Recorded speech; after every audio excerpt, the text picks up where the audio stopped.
नमस्कार, welcome to my channel. मैं हूं मनीषा। दोस्तों, आज की वीडियो में हम जानेंगे कि पूर्णिमा व्रत की शुरुआत हमें कब करनी चाहिए, पूर्णिमा व्रत में हमें किस देवी देवता की पूजा करनी चाहिए, कौन से मंत्रों का जप करना चाहिए, कौन सा पाठ करना चाहिए और साथ में पूर्णिमा तिथि पर जो चांद को अर्घ देते हैं उनमें क्या-क्या चीजें आपको मिक्स करनी चाहिए और पूर्णिमा तिथि का महत्व क्या है, कौन-कौन से लोग इस व्रत को कर सकते हैं और व्रत की शुरुआत हमें कब करनी चाहिए, कितने व्रत हमें रखने चाहिए। ये बहुत सारे सवाल आप सभी के मन में चलते रहते हैं, जो भी पूर्णिमा व्रत हमारे भाई बहन करना चाहते हैं। तो आज की इस वीडियो में हम आपको इन सभी प्रश्नों की जानकारी देंगे कि आपको ये सभी चीजें कैसे क्या करनी चाहिए। तो आप वीडियो पर एंड तक बने रहें, जिससे हमारी सभी जानकारी आपको प्राप्त हो सके। तो चलिए वीडियो की शुरुआत करते हैं। दोस्तों, यदि आप हमारे चैनल पर पहली बार आए हैं तो चैनल को सब्सक्राइब जरूर करें। सब्सक्राइब करने के लिए बेल आइकन को प्रेस करें, जिससे हमारी वीडियो की नोटिफिकेशन आपको सबसे पहले प्राप्त हो। तो वीडियो की शुरुआत हम पूर्णिमा तिथि के महत्व से करते हैं। पूर्णिमा तिथि का महत्व अपने आप में बहुत होता है। जैसे कि शुक्ल पक्ष की आखिरी तिथि को पूर्णिमा तिथि कहा जाता है और इस दिन जो पूर्णिमा का चांद होता है वह अपने 16 कलाओं से परिपूर्ण होता है। उनकी जो किरणें होती हैं उनमें दिव्य शक्तियां होती हैं और ऐसी भी मान्यता है कि इस दिन माता लक्ष्मी पृथ्वी का इस धरती का भ्रमण करने के लिए आती है और जो उनके निमित्त पूजा पाठ करता है उसके ऊपर उनकी अपार कृपा बनी रहती है। तो इस तरह से पूर्णिमा तिथि की बहुत बड़ी मान्यता होती है और इस व्रत को कोई भी कर सकता है, स्त्री हो, पुरुष हो, कन्याएं हो या फिर आप जो है अविवाहिता हैं, कोई भी हो इस व्रत को कर सकते हैं। और व्रत का संकल्प आपको कितने व्रत करने चाहिए ये भी बहुत महत्वपूर्ण रखा माना जाता है। तो इस व्रत को आपको 32 व्रत यानी कि 32 पूर्णिमा का व्रत आपको करना है। महीने में एक पूर्णिमा आपको प्राप्त होती है और लगातार आपको इसे 32 पूर्णिमा का व्रत करना चाहिए। और जैसे कि इस दिन आपको कौन से देवी देवता का पूजा करना है, ये भी बहुत सारे लोगों के मन में प्रश्न रहता है। बहुत सारे लोग कहते हैं कि भगवान शिव का व्रत करना चाहिए, बहुत सारे लोग कहते हैं कि भगवान विष्णु का व्रत करना चाहिए। तो आप सभी के कई कमेंट भी आए थे कि हमें किस देवी देवता की पूजा करनी है। तो दोस्तों, आप दोनों ही देवताओं की पूजा कर सकते हैं। कहने का अर्थ है कि आप चाहे शिव भगवान का पूजा करें या फिर भगवान विष्णु का पूजा करें, दोनों ही देवताओं का पूजन कर सकते हैं, लेकिन आपको अपनी मनोकामना हेतु उस देवता का चुनाव करना चाहिए। कहने का अर्थ है कि भगवान शिव की पूजा करने से हमें मानसिक शांति मिलती है। जैसे चंद्र ग्रह का संबंध हमारे मन से होता है, तो यदि हम भगवान शिव की पूजा करते हैं तो हमारा चंद्र ग्रह बली होता है और हमें मानसिक, मान लीजिए आपको बहुत सारी टेंशन रहती है, आप बहुत सारी बातें इधर उधर की सोचते रहते हैं, बहुत परेशान रहते हैं, आपका मन एकाग्र नहीं रहता है, तो ऐसी दशा में आपको भगवान शिव का पूजन करना चाहिए, भगवान शिव का जलाभिषेक करना चाहिए। और जब चंद्रोदय हो जाता है उस समय आपको चंद्र को अर्घ देना चाहिए। तो इस तरह से आप शिव भगवान का पूजन करें। और शिव भगवान के पूजन में क्या-क्या चीजें आपको इस्तेमाल करनी चाहिए वो भी हम जानेंगे। तो दोस्तों, जैसे मान लीजिए आपने पूर्णिमा व्रत की शुरुआत करनी है तो मार्गशीर्ष का महीना सबसे उत्तम माना जाता है पूर्णिमा व्रत की शुरुआत करने का। वैसे तो आप किसी भी महीने से शुरुआत कर सकते हैं, लेकिन यदि मार्गशीर्ष का महीना आपको प्राप्त हो रहा है, जैसे कि अभी मार्गशीर्ष का महीना है और पूर्णिमा तिथि आने वाली है, तो उसमें आप व्रत की शुरुआत करते हैं तो ये आपके लिए अति उत्तम बताया गया है। तो आप ऐसा करें और लगातार 32 पूर्णिमा व्रत करने का आपको संकल्प लेना है, चाहे आप भगवान विष्णु के निमित्त व्रत करना चाहते हो या फिर भगवान शिव के। पहले हम शिव पूजा विधि जानते हैं, फिर हम आपको विष्णु भगवान की पूजा विधि भी बताएंगे। सूक्ष्म तरीके से ये सभी जानकारी हम आपको देंगे। तो आपको जैसे शिव भगवान के निमित्त आप व्रत कर रहे हैं तो सुबह सवेरे सूर्योदय के साथ आपको उठना चाहिए और अपने घर के सभी जो भी नित्य कार्य हैं वो आप निपटाएं और उसके बाद स्वच्छ वस्त्र धारण करें। स्नान करने के बाद में स्नान वाले जल में थोड़ा सा कच्चा दूध आपको मिला लेना चाहिए। इससे आपका जो मानसिक संतुलन होता है, बहुत सारे लोग जो परेशान रहते हैं, अनिद्रा के शिकार रहते हैं, वो उनके लिए बहुत ही हेल्पफुल होता है। तो आप इस तरह से कच्चे दूध डाल के जल में स्नान करें और उसके बाद आपको सूर्य देवता को अर्घ देना चाहिए। सूर्य देवता को अर्घ देने के लिए मैंने बहुत सारी वीडियोस दी हैं, तो आप पहले कहने का अर्थ है कि थोड़े से उसमें लाल चंदन और लाल पुष्प देकर आप सूर्य देवता को अर्घ दें। उसके बाद आप अपने मंदिर में आए, चाहे तो आप अलग से चौकी भी लगा सकते हैं या फिर उसी पूजा मंदिर में भगवान शिव की पूजा पूरे परिवार के साथ में करनी चाहिए। ये सभी आपको पता है। तो भगवान शिव की पसंदीदा सभी वस्तुएं आप एक पात्र में रखें। भगवान शिव की पंचोपचार विधि से आपको पूजा करनी चाहिए और भगवान शिव के प्रिय वस्तुएं जैसे कि उन्हें सफेद पुष्प पसंद है, उन्हें सफेद दूध से बनी मिठाइयां पसंद है, आप उन्हें सफेद चंदन का आप टीका लगाएं और धूप दीप नैवेद्य इस तरह से आप पंचोपचार विधि से उनका पूजन करें। और पूर्णिमा व्रत की कथा भी आती है दोस्तों, ये हम पूर्णिमा व्रत जो पुस्तक आती है इस तरह से आप देख सकते हैं, पूर्णिमा व्रत की पुस्तक है और इसमें कथा दी गई है।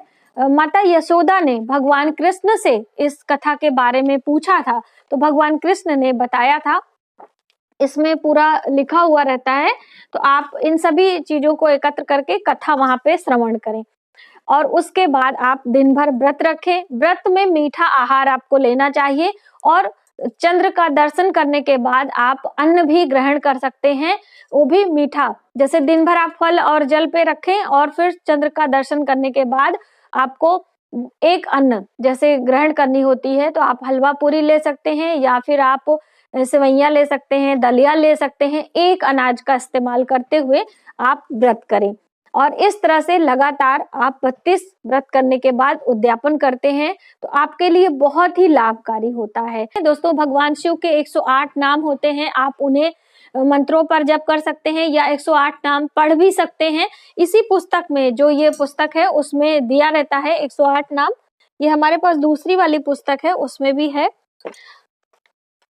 बहुत सारे लोग परेशान रहते हैं कि हम इस दिन कौन सा पाठ करें, कौन सा मंत्र जपें, तो इसलिए हम आपको ये दिखाना चाहते हैं कि इस तरह की पुस्तकें आती हैं और जिसमें ये भगवान शिव का, ये यहाँ पे आप देख सकते हैं, भगवान शिव का 108 नाम है, इसे आप पढ़ सकते हैं। और ये संध्या को भी आप पढ़ सकते हैं, सुबह भी। जैसे बहुत सारे लोगों के मन में रहता है कि हम पूजन कब करें, तो आप सुबह पंचोपचार विधि से पूजन कर सकते हैं। दिन में ऑफिस जाना चाहते हैं या कोई आपका कार्य है उसे करें, और संध्या के समय चांद की रोशनी में भी बैठ के भगवान शिव के मंत्रों का आप जप करते हैं या फिर चंद्र देवता के मंत्रों का जप कर सकते हैं।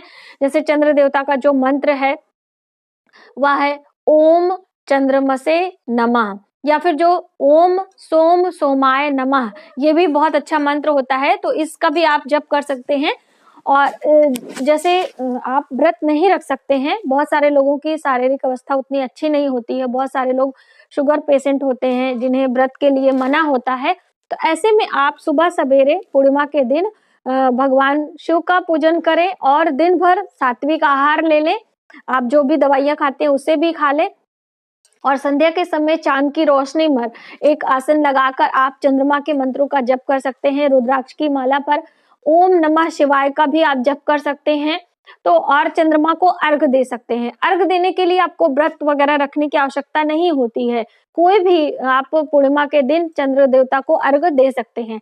और अर्घ देने के लिए किन किन चीजों की आवश्यकता होती है, आप एक चांदी का पात्र ले लें और उसमें आप कच्चा दूध डालें। पके हुए दूध का इस्तेमाल आपको नहीं करना चाहिए देवताओं के पूजन करने में। बहुत सारे लोग कच्चा दूध नहीं मिलने पर पके दूध का भी इस्तेमाल कर लेते हैं, बहुत ही गलत होता है। ऐसे में आप सादा जल ले सकते हैं। आपके पास कच्चा दूध नहीं है, आप सादा ही जल ले लें, उसमें कुछ हल्दी डाल लें और फिर उसमें दुर्वा घास डालें, कुछ मिश्री, यानी कि मीठा आपको अवश्य डालना चाहिए, तो मिश्री सबसे शुद्ध मानी जाती है, वह आप उसमें डालें। और चंद्रमा के मंत्रों को जप करते हुए आपको चंद्र देवता को अर्घ देना होता है चांदी के पात्र से, बहुत ही अच्छा होता है। आप बिना व्रत करे भी इस अर्घ को दे सकते हैं और उसके बाद वहीं पर आपको मंत्र जप करना है। ऐसा भी करने से आपको बहुत लाभ मिलता है, आपको मानसिक शांति होती है। और दोस्तों, यदि हमारा मन मस्तिष्क शांत रहता है तो हर कार्य में हमारा मन लगता है, तो आप ये जरूर किया करें। अब दोस्तों मान लीजिए आप भगवान विष्णु का पूजन कर रहे हैं, भगवान विष्णु के पूजन के साथ ही माता लक्ष्मी का भी पूजन हो जाता है, क्योंकि भगवान विष्णु जहाँ रहते हैं माँ लक्ष्मी स्वयं आ जाती हैं। तो यदि आप धन की कामना से जो है व्रत रखना चाहते हैं, सुख समृद्धि के लिए व्रत रखना चाहते हैं, तो आप भगवान विष्णु का पूजन कर सकते हैं। दो प्रकार के लोग होते हैं, शैव संप्रदाय के, विष्णु संप्रदाय के। तो आप जिस भी संप्रदाय के हैं, जिस भी देवता में आप आस्था रखते हो, उनकी पूजन कर सकते हैं। इसमें कोई प्रतिबंध नहीं है कि आप इसी देवता की पूजा करें। अब विष्णु भगवान के पूजन करने के लिए भी आपको सुबह सवेरे उठना चाहिए। सूर्योदय के साथ में स्वच्छ कपड़े धारण करें। इस दिन आपको पीले रंग के वस्त्र पहनना चाहिए यदि आप विष्णु भगवान के निमित्त व्रत रख रहे हैं। और सूर्योदय के साथ में सूर्य को जल देना चाहिए। उसके बाद दोस्तों आपको अपने पूजा मंदिर में भगवान विष्णु की पंचोपचार विधि से पूजा करनी चाहिए। आप मान लीजिए एक चौकी भी लगा सकते हैं जिसमें भगवान विष्णु की प्रतिमा रख सकते हैं। एक पात्र में आप कलश, जैसे मैं आपको अक्सर बनाने के लिए बताती हूँ, तो आप कलश वहां पर रखें और फिर भगवान गणेश का ध्यान करते हुए आप पूजा की शुरुआत करें। और माता लक्ष्मी का भी ध्यान करना चाहिए। भगवान विष्णु की भी पूजा करते समय आपको लक्ष्मी जी का जरूर ध्यान करना है। तो इस तरीके से आप विष्णु के प्रिय पुष्पों को उन्हें अर्पित करें। जैसे भगवान विष्णु को पीले पुष्प, पीले वस्त्र, पीले चंदन और पीले मिठाइयों का भोग आप लगाएं। ऋतु फल का भोग लगाएं, जो भी आपके पास हो। और फिर भगवान विष्णु के मंत्रों का जप करें और दिन भर आप व्रत रखें। और चाहे जैसे आप शिव भगवान का व्रत कर रहे हैं उनके लिए, या फिर विष्णु के, दोनों में ही आपको नमक का त्याग करना होता है। मीठा आहार, जल और फल पे आप दिन भर रखें और शाम को पूजन के बाद आप जो अन्न लेना चाहते हैं उसे आप ग्रहण कर सकते हैं। तो इस तरह से आप व्रत करें और इन्हें भी आपको 32 व्रत का संकल्प आपको लेना है। और जब आपका 32 पूर्णिमा पूर्ण हो जाए तो आपको उद्यापन विधि करने के बाद व्रत का समापन करना चाहिए। तो ये तो सूक्ष्म विधि से मैंने आपको बताया कि इस तरह से आप व्रत करें। भगवान विष्णु के लिए आप सत्यनारायण की कथा सुन सकते हैं। उस दिन आप पंडित पुरोहित बुला के हर पूर्णिमा के दिन सत्यनारायण की कथा सुनने से आपके सभी कष्ट दूर होते हैं। ये हमारे शास्त्रों में है, सभी को ज्ञात है कि सत्यनारायण की कथा कितनी इस कलयुग में महत्वपूर्ण मानी जाती है। आपको मार्गशीर्ष के महीने में 2020 में 29 दिसंबर को रखना होगा। 29 दिसंबर को पूर्णिमा तिथि है और पूर्णिमा तिथि की शुरुआत कब से हो रही है और कब समाप्त हो रही है, ये भी जानकारी आपको स्क्रीन पर मिल जाएगी। आप यहाँ से देख के चेकआउट कर सकते हैं। और इसी दिन आपको व्रत रखना है, आप चाहे जिस भी देवता की पूजा कर रहे हैं। आज की वीडियो में बस इतना ही। यदि हमारी जानकारी आपको थोड़ी सी भी हेल्पफुल लगे तो प्लीज हमारी वीडियो को लाइक करें, शेयर करें, सब्सक्राइब जरूर करें न्यू वीडियोस के लिए। Thank you.